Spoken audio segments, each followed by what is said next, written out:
লাগাতার বৃষ্টির জেরে এবার রাজস্থানের সাওয়াই মাধোপুরে ধস। গত 24 ঘন্টার বৃষ্টির জেরে রাস্তা বদলেছে নদীতে, ধসে গেছে জমি। কিছু জায়গায় 2 ফুট পর্যন্ত উচ্চতা পর্যন্ত জমেছে জল। বহু বাড়ি ও সরকারি অফিসে ঢুকে গেছে জল।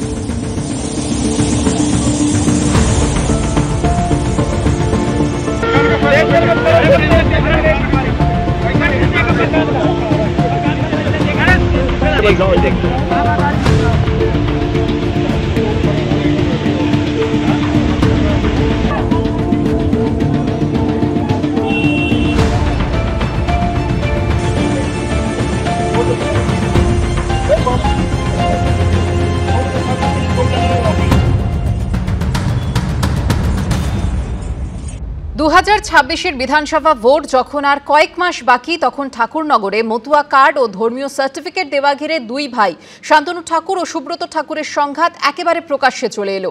ঠাকুরনগরে মতুয়া বাড়ির কোন্দলে কি ভোট বাক্সে বাড়তি সুবিধা ভাবে তৃণমূল? ধাক্কা খাবে বিজেপি?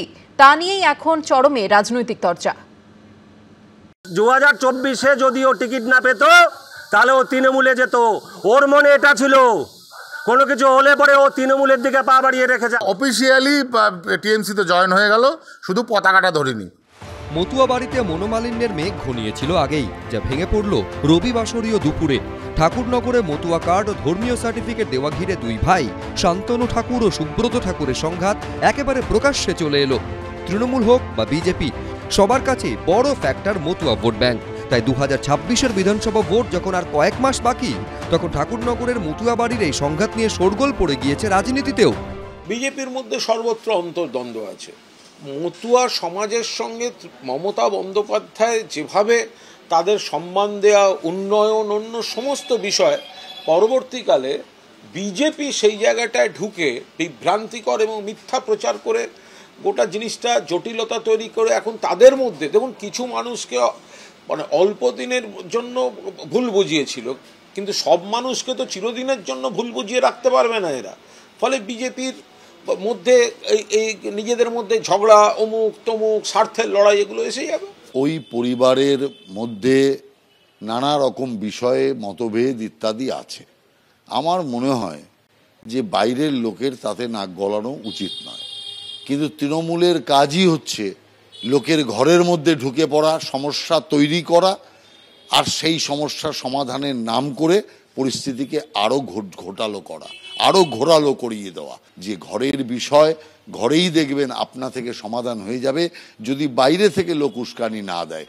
বাংলায় প্রায় 2,87,00,000 মানুষ নমশূদ্র সম্প্রদায়ের, যার সিংহভাগই মতুয়া। বাংলার অন্তত 74টি বিধানসভা কেন্দ্রের ফলাফলে গুরুত্বপূর্ণ ভূমিকা পালন করে মতুয়া ভোট। উত্তর ও দক্ষিণ 24 পরগনার 31টি সংরক্ষিত বিধানসভা আসনে তো কার্যত নিয়ন্ত্রকের ভূমিকা নেয় মতুয়া ভোট ব্যাংক।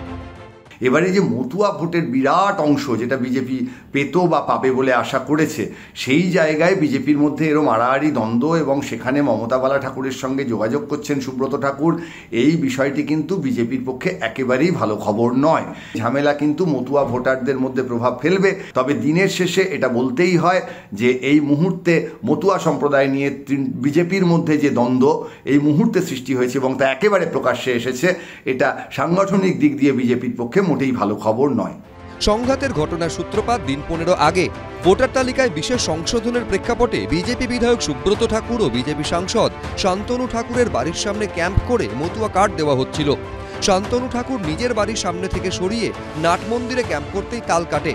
মা ছবিরানী ঠাকুরকে নিয়ে জেঠিমা ও তৃণমূল সাংসদ মমতা ঠাকুর ও জেঠতুতো বোন ও তৃণমূল বিধায়ক মধুপর্ণা ঠাকুরের সঙ্গে বৈঠক করেন বিজেপি বিধায়ক সুব্রত ঠাকুর। এরপরই ভাইরাল হয় সুব্রত ঠাকুরের এই বক্তব্য। ঠাকুরদা কংগ্রেস করতো, কংগ্রেসকে পছন্দ করতো না, তারপরেও কংগ্রেস করতো, কারণ ক্ষমতার সঙ্গে থাকলে পরে মতুয়াদের ভালো হবে। গতকালকে একটা ঘটনা ঘটেছে, সেই ঘটনার পরে আমার মা দেখা করতে গেছে, ওনার যে যা তার সাথে দেখা করতে গেছে। আমার জেঠিমা, মমতাবালা ঠাকুর এবং বোনের সাথে এই 4 জনে মিলে আমরা কথা বলেছি। ঠাকুর বাড়িতে যে দালাল চক্র চলছে এবং তার সাথে সাথে এই যে কুক্ষিগত করার জায়গা, একাই করব একাই খাবো, এই জিনিসটাকে বন্ধ করতে হবে। বিজেপিতে তো এমএলএ থেকে মন্ত্রী হওয়া যায় না, তার জন্য আমাকে টিএমসিতে যেতে হবে। একটা নাটক তৈরি করতে হবে যাতে আমার পিছনে লোক গ্যাদার হয়, পরিস্থিতি জটিল পর্যায়ে পৌঁছে যাওয়ায় মধ্যস্থতায় নামেন তৃণমূল সাংসদ মমতা ঠাকুর। তোমাদের দুই ভাই সমান অধিকার, আমার কাছে তারা যখন এসছে আমার কর্তব্য তাদের পাশে দাঁড়ানো। 26-এর বিধানসভা ভোটের আগে ঠাকুরনগরে মতুয়া বাড়ির কোন দলে কি ভোট বাক্সে বাড়তি সুবিধে পাবে তৃণমূল, ধাক্কা খাবে বিজেপি, সব উত্তর পাওয়া যাবে আগামী বছর। সমীরণ পাল, অনির্বাণ বিশ্বাস, শিবাশিস মৌলিক, এবিপি আনন্দ।